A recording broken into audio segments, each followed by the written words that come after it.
Ya, ya, ya. Halo, halo. Halo. Selamat pagi, teman-teman. Kali ini tanggal 7 Maret ya, 2021 kita jumpa di saham trading. Ya, kita berganti nama ya, teman-teman, dari saham viral ke saham trading karena kalau saham viral ya mungkin lebih ke medsos ya. Kalau saham trading kita anggap sebagai suatu hal yang urgent daripada kegiatan bursa ya, teman-teman. Oke. Kali ini kita bahas saham trading ya, yaitu saham Bank Capital Indonesia atau tikernya BACA. Nah, saham ini adalah saham bergerak di perbankan ya. Nah, saham ini juga memang masuk dalam kategori dalam tanda kutip ya adalah saham yang lagi ramai diperbincangkan, artinya saham bank mini di mana volatilitas harganya itu sangat fantastis ya teman-teman dalam beberapa waktu yang cepat. Mereka-mereka ini saham bank mini ini bergerak liar katakan. Kalau menurut versi bursa kan ada UMA nantinya disuspensi kemudian naik lagi terus ARA terus ARB lagi segala macam. Itu yang akan kita bahas. Kenapa? Karena memang saham bank-bank mini ini eh, kita berasumsi bahwa memang ada suatu kondisi yang melatar belakangi sehingga saham ini bergerak liar seperti itu. Tetapi ini menarik karena saham seperti ini yang memang kita sebagai trader ya katakan seperti itu atau Anda sebagai trader intraday ataupun trader daily ataupun weekly yang bisa memanfaatkan situasi naik turunnya harga dengan sangat volatil atau intensitas naik turunnya sangat tinggi sehingga di situ ada celah peluang untuk bisa ambil cuan sekecil apapun dan segede apapun. Tetapi itu juga berbanding lurus dengan bagaimana resiko Anda untuk bisa membuang uang Anda ketika Anda dibebani oleh cut loss.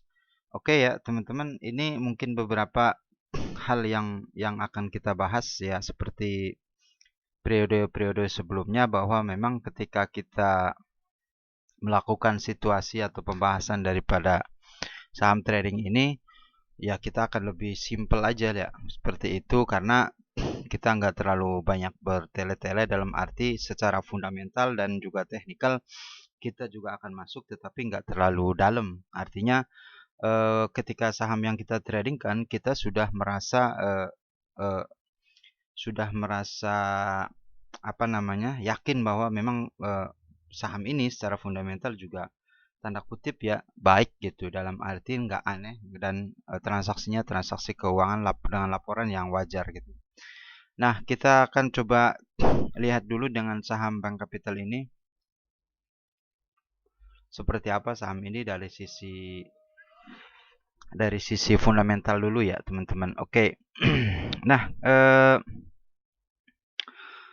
kita akan masuk ke sisi fundamental ya, teman-teman, tetapi kita mungkin ada beberapa yang perlu pengetahuan juga tentang saham ini seperti apa. Nah, Bankcap ini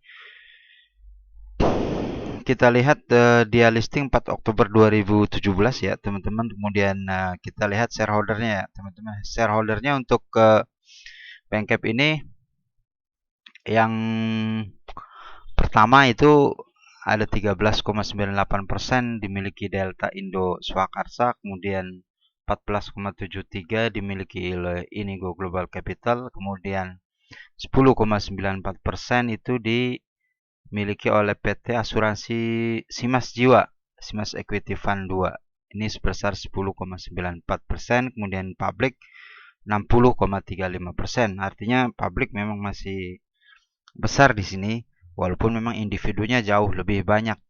Sehingga memang secara publik walaupun besar 60%, mereka tidak disebut sebagai eh, pemegang saham kendali ya. Tetap pemegang saham kendalinya adalah individu ataupun corporate secara single bisa menguasai atau memiliki saham yang banyak di suatu perusahaan yaitu itu PT Inigo Global Capital 14,7%. Nah, kemudian kita lihat isu share-nya ya teman-teman. Isu share-nya daripada eh, saham ini adalah, coba kita lihat ke atas itu ya, ya kita lihat isu sore itu 7 miliar ya teman-teman, 7 miliar 6 juta sekian lembar saham ya. Terus ada penambahan juga dari Waran sih ini. Kemudian tadi balik ke kita, dividen pastinya nggak ada. Kemudian kita juga eh, ya untuk portnya juga di development ya teman-teman, di pengembangan. Artinya saham lapis 2 mungkin lapis 3 ini yang bisa katakan demikian, dengan aset yang enggak terlalu besar ya teman-teman. Tapi by the way ya, walaupun begitu memang kita juga enggak terlalu memperdulikan hal itu ya. Artinya dari sisi trading, ketika memang market di salah satu saham dengan transaksi yang lumayan besar, memang ada celah kita untuk bisa beli dan kita jual untuk ambil ambil keuntungan ya teman-teman, seperti itu. Praktisnya seperti itu. Jadi so far ya, secara company profile memang sudah kita tadi sampaikan ya, ya seperti umumnya lah seperti itu, dengan kondisi bahwa memang publik ini pemilik besar daripada saham ini ya, saham baca ini, Bank Capital ini. Oke, kita ke financial statement teman-teman. Financial statement ini kita juga hanya tarik data dari kuartal 3 ya teman-teman, dari kuartal 3 2019, karena dua kuartal keempat atau full year 2020 kan memang masih belum terbit ya. Secara bursa juga memang diharuskan kalau full year itu harus dilakukan audit ya. Sementara di kuartalan kan tidak perlu diadakan audit karena memang pelaporannya disegerakan ya, disegerakan untuk bisa dipublikasi. Nah, ini laporan unaudit dalam hitungan million ya satuannya.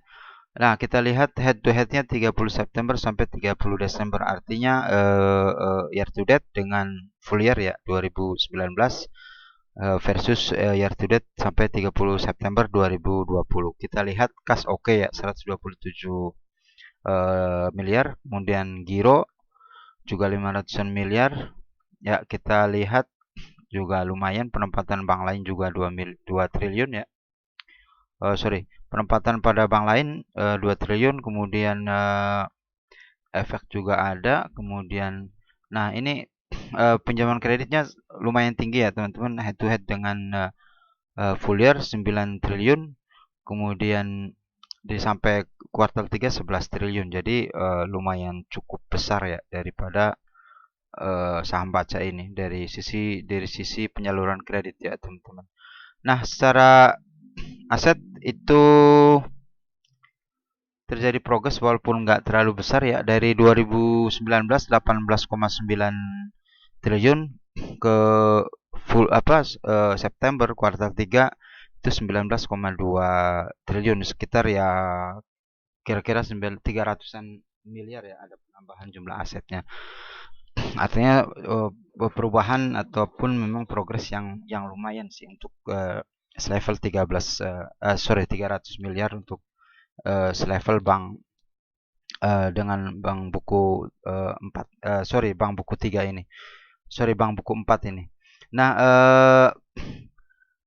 itu asetnya 19 triliun, kemudian kita lihat juga giro DPK ya 2,9 triliun, tabungan 4,3 triliun, kemudian deposito 7,9 triliun ya, teman-teman.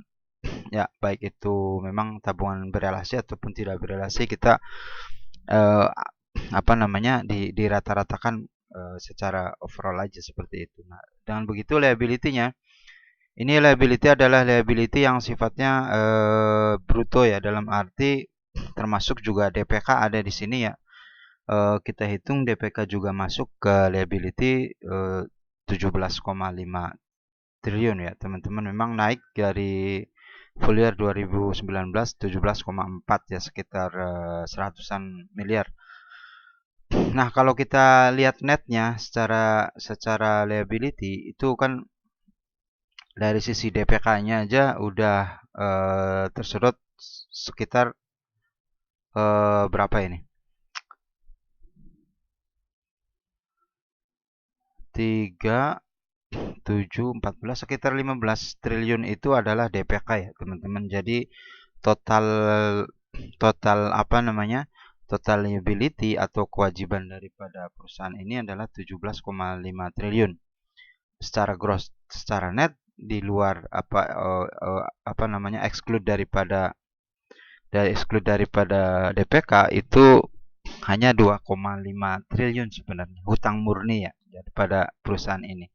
Hutang yang DPK itu sekitar 15 triliun. Artinya ini apa namanya tidak terlalu membebani daripada suatu suatu perusahaan ini dari sisi bagaimana memang apa namanya penarikan daripada DPK ataupun kewajiban untuk pembayaran hutang jatuh tempo itu kan memang berbeda dari sisi sudut pandang apa namanya dalam hal penyelesaian kewajiban. Artinya ketika DPK eh, tidak ada jatuh tempo satu, kemudian memang juga dana-dana dari masyarakat kan nggak serta merta mereka melakukan pengambilan kecuali memang dalam kondisi yang darurat ada ras dan sebagainya. Tapi dengan 15 triliun daripada DPK ini tidak terlalu banyak tekanan daripada sisi kasnya ya.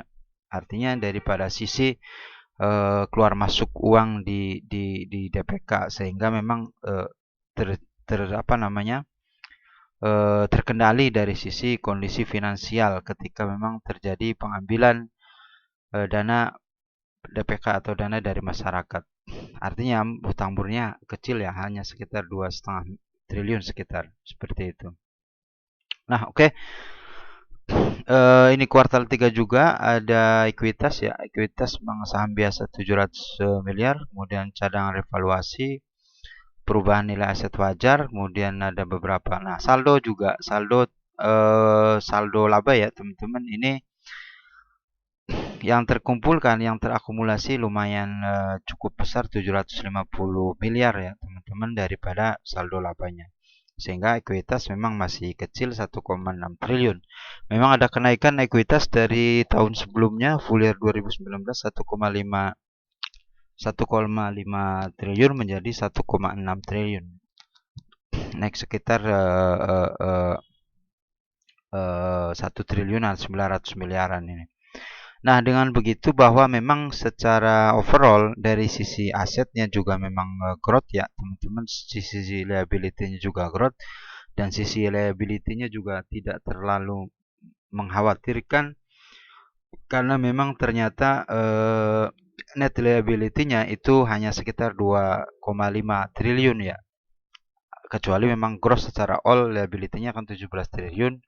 Kalau head to head dengan ekuitas dengan kondisi 1,6 triliun ya memang secara DER ya debt equity ratio pasti di atas 1000%, tetapi kita melihatnya DPK-nya juga harusnya DPK net ya, dalam arti liability mana yang DPK punya nasabah, mana yang apa namanya liability murni dari corporate itu sendiri. Nah, kalau kita baca dari sisi ketahanan daripada perusahaan dari sisi apa namanya likuiditas, bahwa terlihat di sini secara aset ya kita melihat asetnya secara overall 19,2 triliun, sementara DPK-nya juga 17,5 triliun. Artinya masih tercover secara aset versus liability.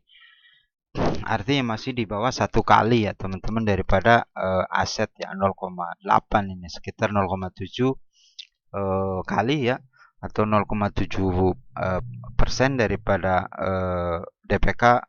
liability versus aset. Jadi masih kewajibannya masih di bawah asetnya gitu. Jadi secara perhitungan apa namanya kondisi keuangan memang masih bisa terkendali dari sisi catatan aset versus liability. Belum lagi ditambah memang kondisinya ini 17,5 triliun adalah kondisi all liability termasuk DPK.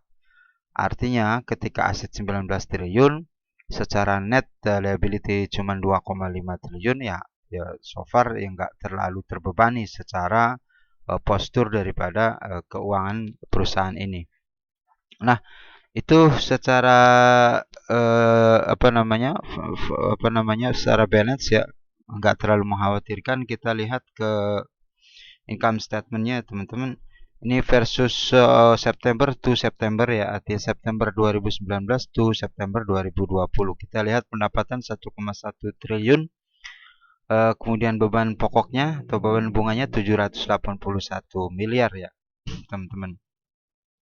Jadi gini, mungkin ada teman-teman yang agak sedikit rumit dalam hal membacanya ya teman-teman. Jadi gini ya teman-teman, ketika satu bank memberikan pinjaman kepada nasabah, maka mereka sumber dananya adalah salah satunya itu dari dana nasabah yang diputar untuk disalurkan ke nasabah yang lain dalam kondisi kredit.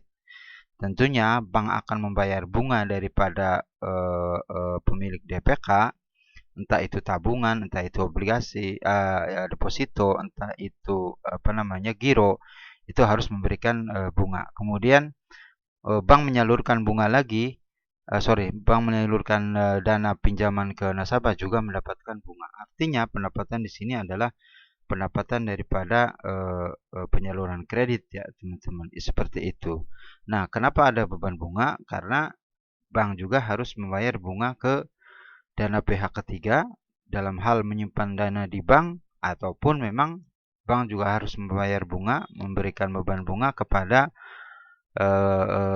bank lain, yang dimana memang ketika salah satu bank membutuhkan untuk menyalurkan dana ke masyarakat, ya bank juga bisa melakukan proses hutang ke lembaga lain ya, seperti BI dengan kolateral, ataupun ke bank lain dalam kondisi untuk bisa dia menyalurkannya lagi, tentunya dengan beban bunga. Ini ada pendapatan bunga dan beban bunga. Artinya bagaimana nanti manajemen bisa mengontrol dari kondisi biaya bunga untuk penyaluran kreditnya itu harus lebih kecil ya.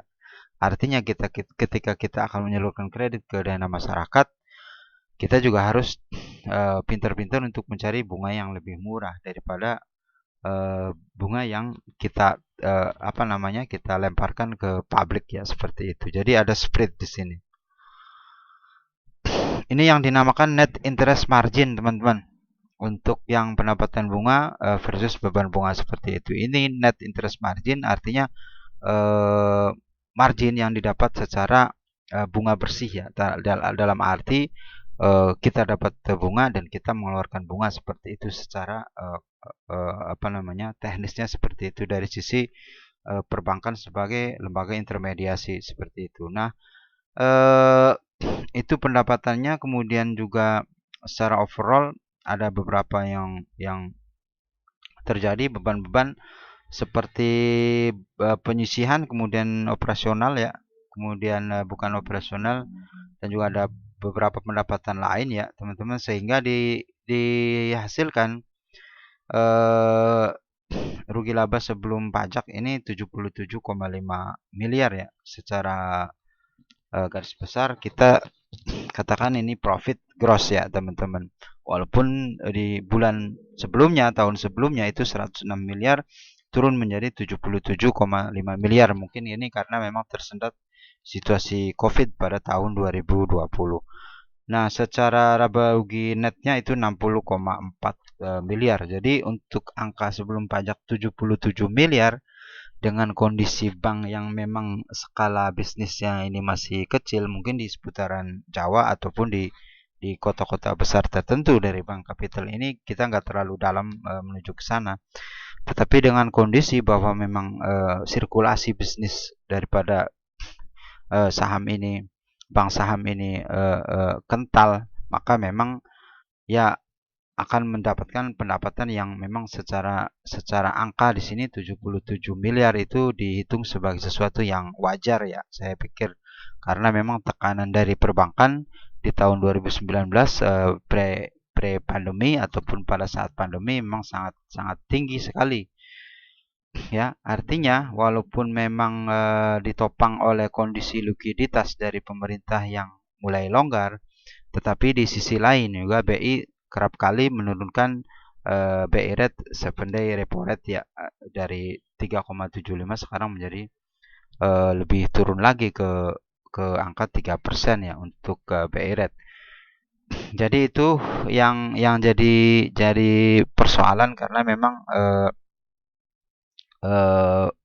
ini terkait dengan pendapatan masih kurangnya memang pendapatan dari sisi besar-besarnya penyaluran kredit. Kita lihat berapa sih penyaluran kredit daripada keuntungan seperti itu. Nah, dengan keuntungan seperti itu 77 miliar pinjaman yang diberikan itu 11,3 triliun ya, teman-teman. Artinya 11, triliun, 11,5 triliun ya. Ini ada dua antara yang pihak ketiga ataupun pihak berelasi. Kita katakan sama lah 11,3 tambah 200 miliar sekitar 11,5 triliun. Maka dengan begitu ada pendapatan 1,1 triliun ya. Ini masih wajar lah kalau dari sisi bisnis dengan modal 11 kita dapat 1 kan seperti itu. Dengan begitu kita bisa lihat di sini secara net ya 60,4 miliar secara pendapatan. Jadi untuk saham Bank Net ini kita katakan ya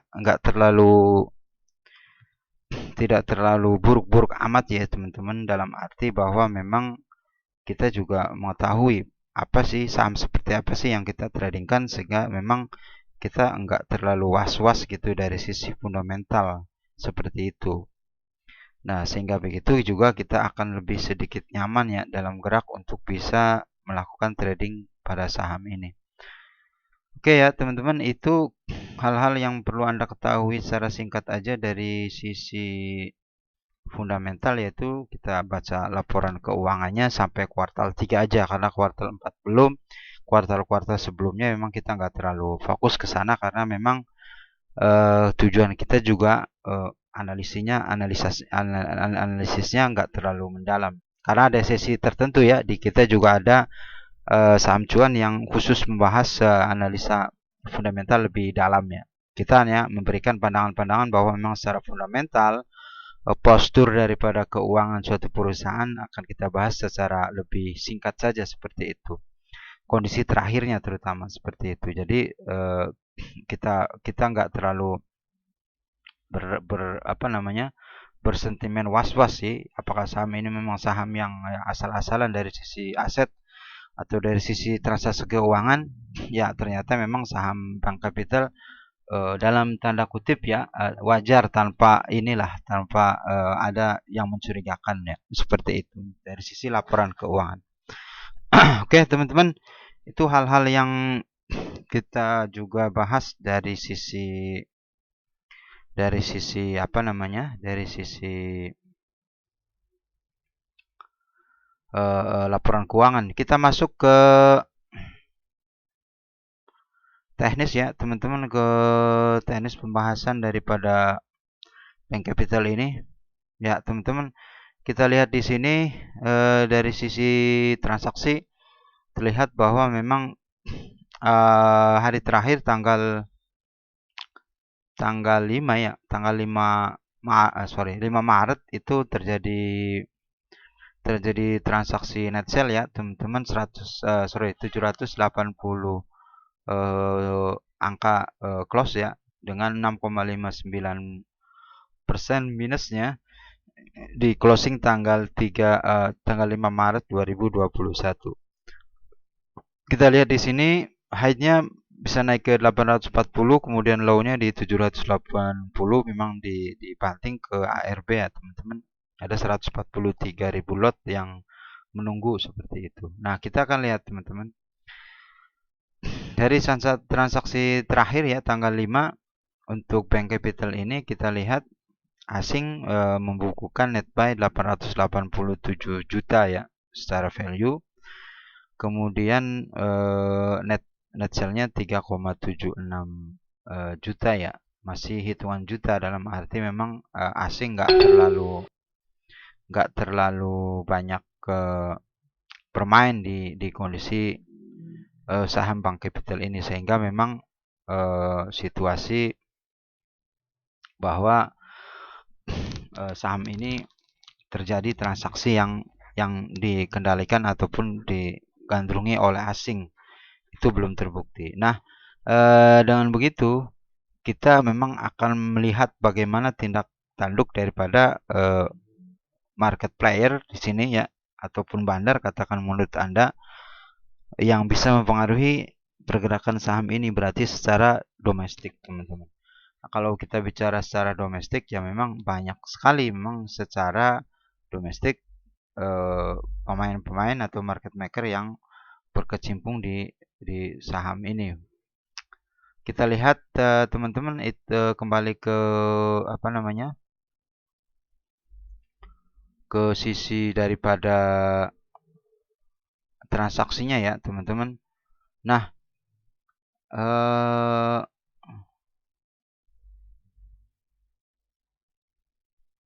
sorry. Nah, daripada sisi transaksi, teman-teman bisa lihat di sini. Kita akan coba lihat perdagangan kemarin ya. Ini asing 887 juta, net buy 376 juta lot ya, teman-teman. Nah, kita lihat di sini high-nya di 840, 780 di low-nya. Tetapi di low ini terjadi transaksi yang sangat tinggi ya. Justru tingginya di low 45 apa namanya? 45 miliar ya teman-teman.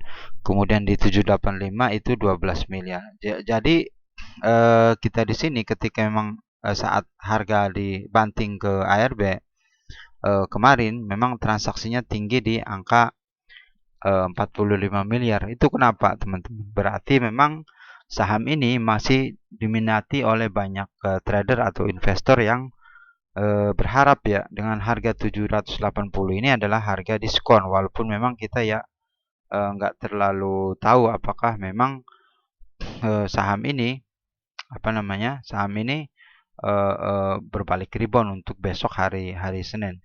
Nah, untuk perdagangan terakhir di saham baca ini terakhir itu hari kemarin ya, tanggal 5, karena tanggal sebelumnya tanggal 4 terjadi suspend ya teman-teman, di tanggal 4 Maret 2021 ya. Nah, kalau kita baca dari sisi transaksinya di saham baca ini, Bank Capital ini memang sebelum-sebelumnya adalah ya memang saham-saham kecil ya teman-teman, dari sisi bahwa memang sahamnya ini berkisaran di angka 300-an, 350, 380, 410 dan sebagainya.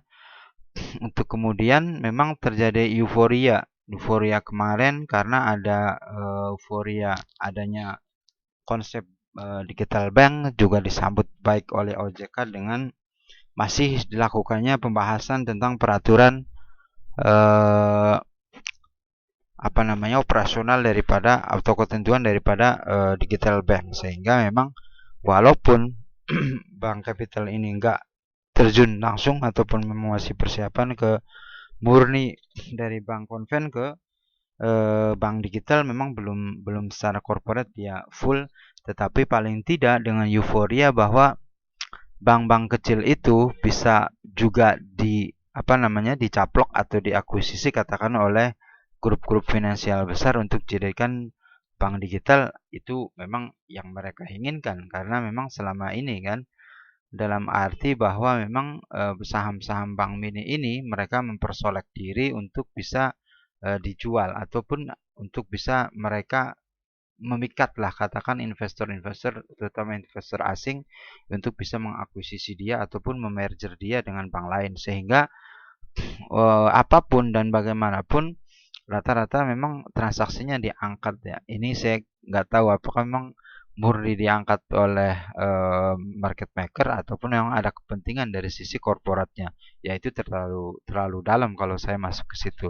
Lagian juga kita tidak punya akses dan tidak punya data ke hal-hal seperti itu. Tapi paling tidak hasil transaksi ini bisa membuktikan bahwa memang saham ini sengaja ataupun memang sedang ya. Kalau sengaja kan memang kalau trading ya Anda sengaja, pasti Anda sengaja trading gitu. Ya, saat ini memang sedang lumayan tinggi dari sisi transaksi ya. Biasanya mereka transaksi harinya itu sangat kecil, teman. Bahkan puluhan juta, ratusan ribu ya, teman-teman. dengan harga 300-an itu, coba kita lihat tanggal 5 Januari. Itu 873.000, teman-teman. Kemudian 27 juta 4 Januari. Kemudian kita lihat di sini tanggal 14 Desember hanya 7.244.000. Ya, ini juga sangat miris, 814.000 tanggal 2 Februari. Kemudian tanggal 1 Februari itu 528.000. Ini dalam ribuan, teman-teman. Nah, pun begitu memang terjadi lonjakan yang signifikan per tanggal 4 Februari ya, teman-teman.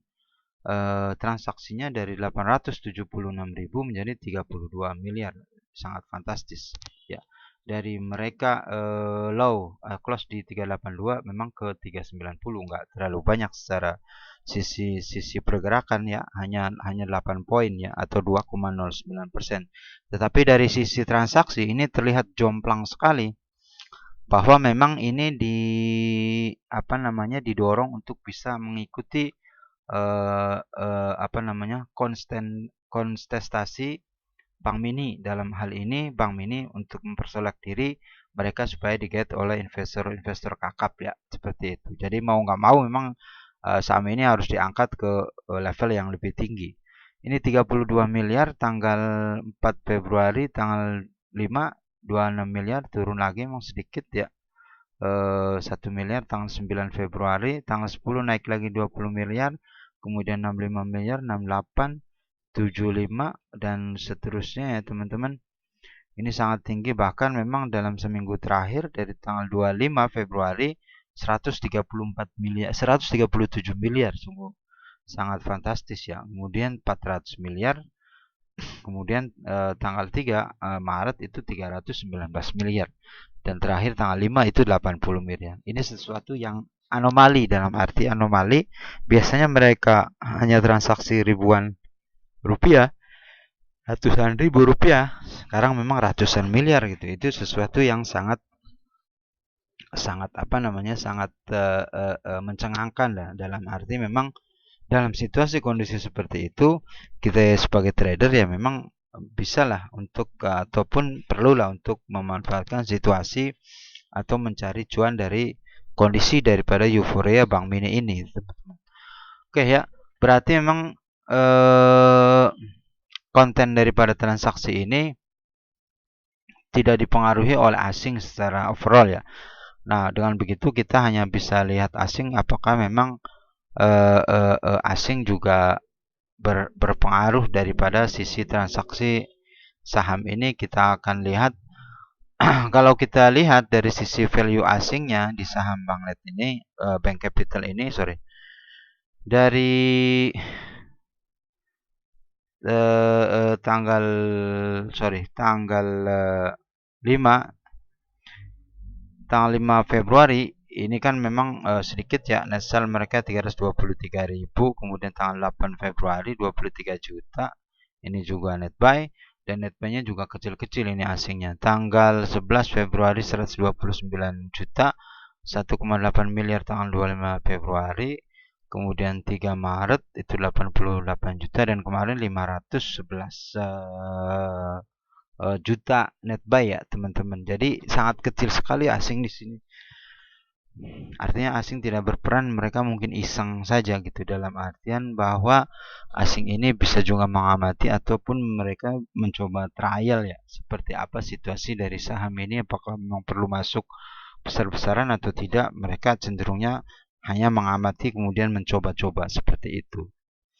Nah, pun begitu berarti kita kecenderungannya saham ini dipengaruhi oleh domestik. Siapa saja domestiknya? Tentunya memang dalam satu saham enggak semuanya dipegang dalam satu kontrak sekuritas, tetapi memang banyak beberapa sekuritas ataupun broker yang terjadi di situ. Nah, kita akan lihat head to head daily aja ya, teman-teman. Per 5 Maret ini dilihat di sini YP juga net buy ya, teman-teman, dari 16 miliar buy, kemudian 13 miliar sell gitu ya. Kemudian ada PD di sini.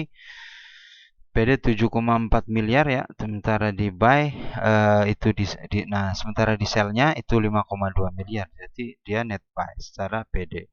CC itu buy 6,8 miliar dan sell-nya 8,8 miliar. Berarti CC itu adalah net sell. Kemudian AP juga nggak terlalu, frekuensinya hanya satu ya teman-teman. Ini berarti memang satu kali transaksi ya untuk AP ini. Nah berarti kan memang langsung dijual 540 546 miliar, dia 546 miliar. Artinya beli sekali dari AP ini ya ke 5,4 miliar, kemudian dia jual 5,46 miliar lagi secara apa namanya, secara value. Kita nggak bicara apakah ini untung atau tidak. Ya, kemudian MG di sini juga net sell tipis ya teman-teman, 4,2 miliar, mereka jual di 4,3 miliar, sedikit lah. Nah, kita juga akan lihat dengan begitu lokalnya siapa yang saat ini memang masih pegang saham ini ya. Apakah dalam sisi bahwa memang apa namanya, memungkinkan untuk mereka apakah menambah ataupun membuang daripada saham ini secara lebih masif ya. Kita masih belum lihat karena datanya memang transaksinya masih melebar ya, dalam arti banyak pemainnya di sini. Kemudian juga secara asing juga sebagai pemodal besar nggak terlalu tune in ya, artinya asing masih trial dan error. Oke, ini data kita tarik per Januari 2021 teman-teman.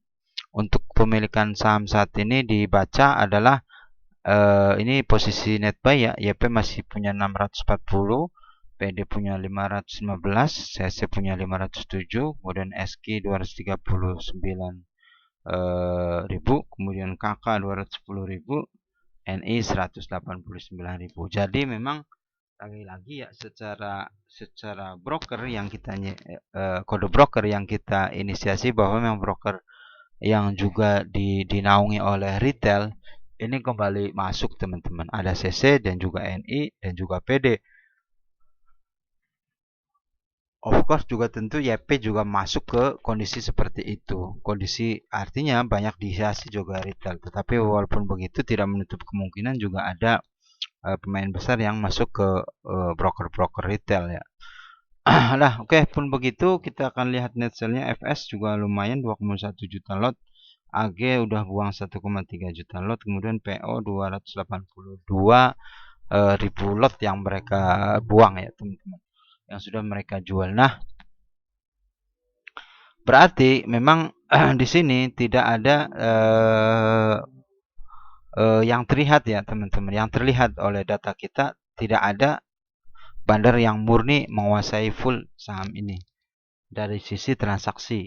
Tetapi itu bisa dimungkinkan dengan adanya pemain-pemain, terutama 3 besar dari sisi retail ini yang apa namanya, yang akan bergerak gitu, mengerek saham ini.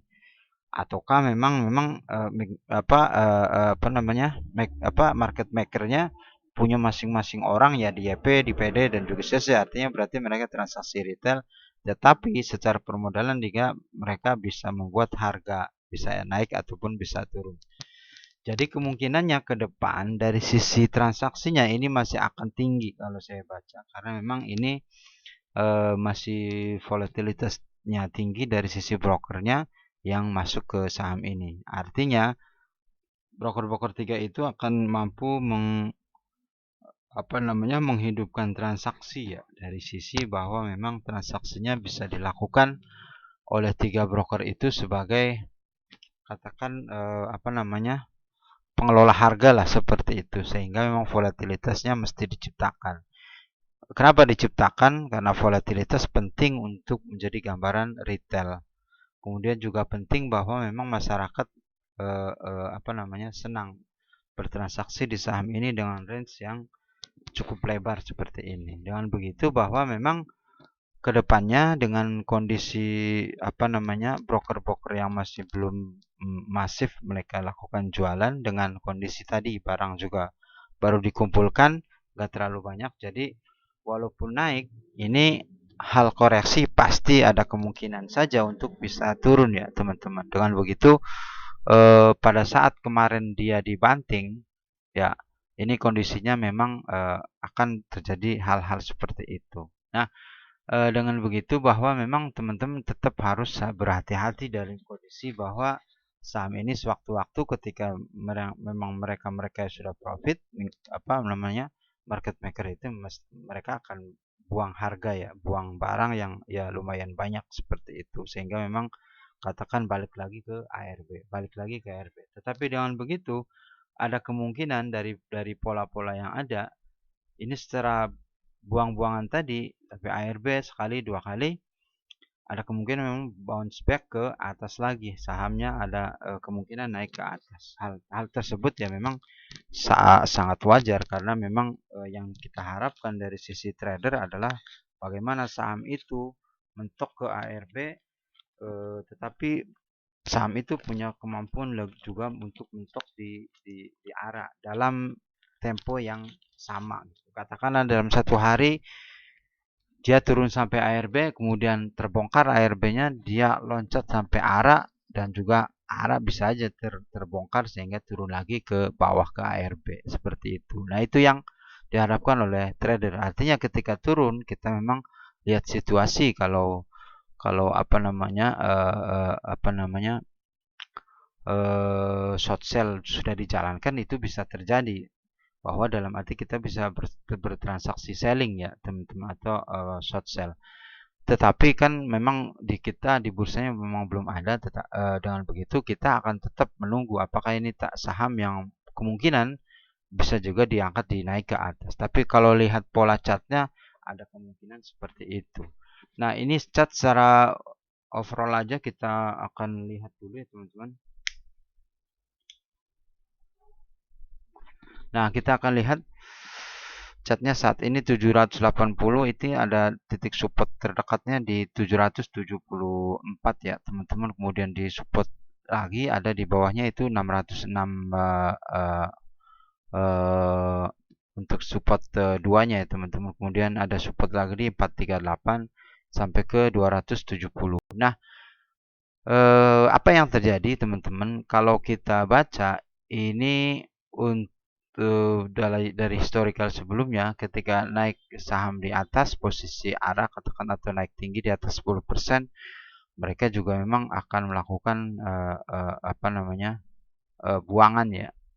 Ini arahnya katakan seperti itu atau naik tingginya, kemudian diangkat naik dulu, kemudian diturunkan ke ARB gitu atau ke harga yang bawah.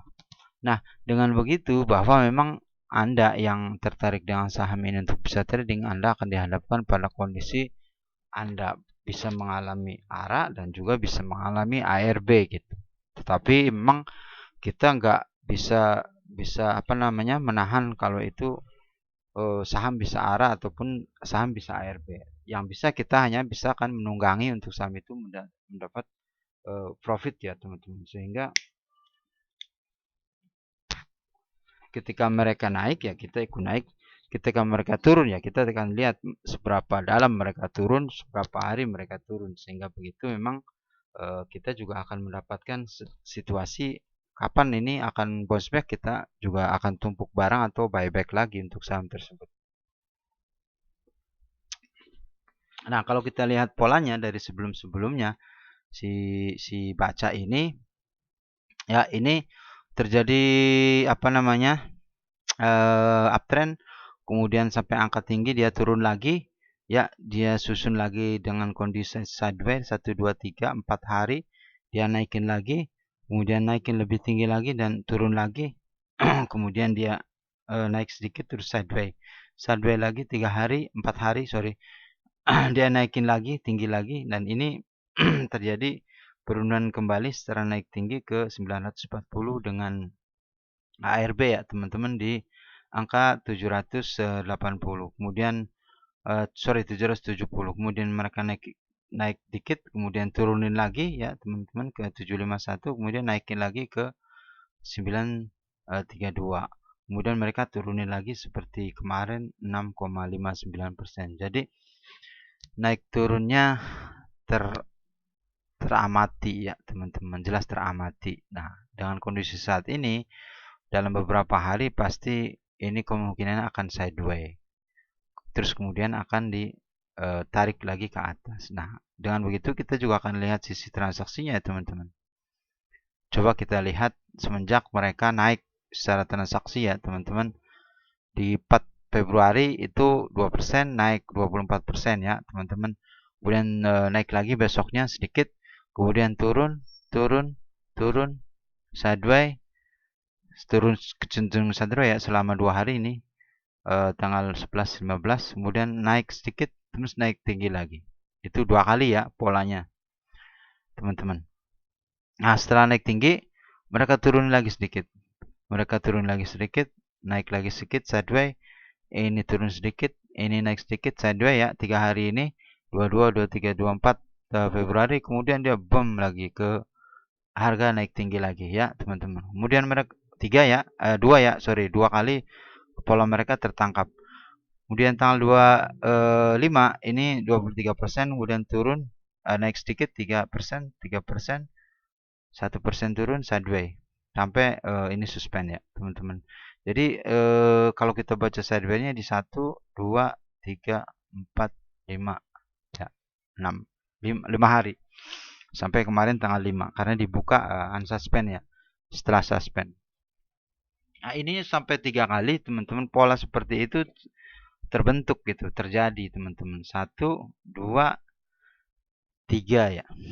Nah, 3 ini dalam kondisi sideways untuk saat ini. Apakah 2 sebelumnya ketika sideways akan langsung loncat? Ya, kita akan lihat besok teman-teman, tanggal berapa? Tanggal 8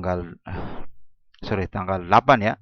Tanggal 8 Maret 2021. Apakah memang ada di potensi suspend atau enggak ya kita akan lihat. Tetapi kita baca memang kecenderungannya akan dibawa naik lagi dan polanya akan sama seperti itu. Naik tinggi, turun, sideways ya. Naik kecil, turun kecil, kemudian beberapa hari, 4-5 hari naik lagi tinggi. Polanya seperti itu. Mudah-mudahan terjadi di minggu depan ya, sehingga teman-teman juga bisa memahami bahwa karakter sahamnya seperti itu.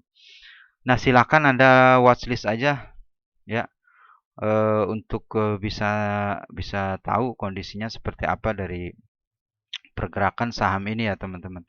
Oke ya teman-teman, nampaknya itu dulu yang bisa kita sampaikan untuk kesempatan kali ini karena kita juga ada terbatas waktu ya untuk pembahasan kita saham baca kali ini.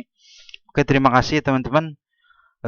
Kita berharap memang untuk saham trading ini, saham bank capital ini adalah kebalikan ke Anda sebagai pengambil keputusan ya. Tapi saya hanya mewantikan bahwa memang kalau Anda minat masuk ke saham ini, ya teman-teman bisa lihat pola pergerakannya seperti apa dari sisi chart tadi. Kemudian dari sisi fundamental juga dibilang ya tanda kutip ya cenderung wajar dan sehat ya saham ini secara fundamental. Kemudian dari sisi chartnya juga ada pergerakan yang sudah terpotret 2 kali ya teman-teman. Kita lihat tunggu ketiga kalinya apakah memang kondisinya naik sideways kemudian naik lagi seperti yang dialami 3 hari ke belakang. Apakah nanti besok hari keempat atau hari kelima, hari Selasa, kita nggak tahu. Mestinya kita amati seperti itu. Kemudian yang ketiga, kita hanya menyarankan untuk teman-teman yang sudah sudah berpengalaman ya mungkin akan tahu ya bagaimana mereka masuk untuk saham-saham seperti ini. Tetapi untuk pemula kita tidak melarang, tetapi berharap bahwa memang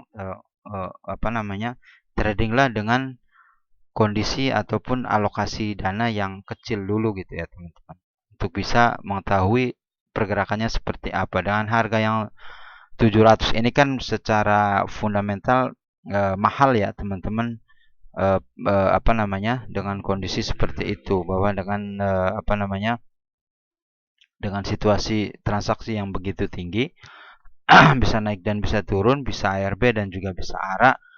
Itu dimungkinkan untuk teman-teman yang pemula tidak terlalu terkaget-kaget, dalam arti kalau katakan dengan harga 700-an Anda bisa beli 2 lot katakan atau 3 lot dulu gitu ya, dengan harapan nanti kalau memang turun kemudian bounce back, kita akan bisa nambah average up ya saham ini di atas lot sebelumnya yang kita punya gitu ya. Untuk teman-teman yang sudah lama punya punya gambaran, punya keahlian tertentu dan juga full trader, teman-teman yang bisa tahu sendirilah kapan mereka masuk. Begitu ada sinyal transaksi yang meningkat, mereka baru masuk dengan full seperti itu.